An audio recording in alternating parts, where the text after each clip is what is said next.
आए हैं, आप मुझे ये बताएं सिलेक्टेड हुकूमत के सिलेक्टर्स कौन हैं? देखिए, जो लोग मुलविस हैं सिलेक्टर्स, उनका नाम एग्जैक्टली विजिबल है। आप वो चलाएं, मीडिया के अंदर इतनी हिम्मत है तो वो चलाएं। मेरे अंदर है, बताऊं, मैं चलाऊंगा।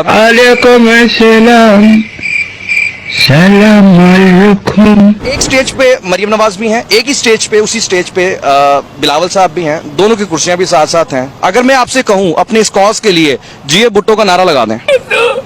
देखिए, हर पार्टी, आप फर्स्ट ऑफ ऑल आप जरा जीएनएन या किसी और मीडिया चैनल का नारा लगाएं। जीएनएन जिंदाबाद, समा न्यूज जिंदाबाद, सीएनबीसी जिंदाबाद, एक्सप्रेस न्यूज जिंदाबाद। मेरे लिए बहुत मोहतरम है बेनजीर भुट्टो साहिबा, बिलावल भुट्टो साहिबा। क्या बोला तूने? बिलावल भुट्टो साहिबा। Too many thoughts on my mind.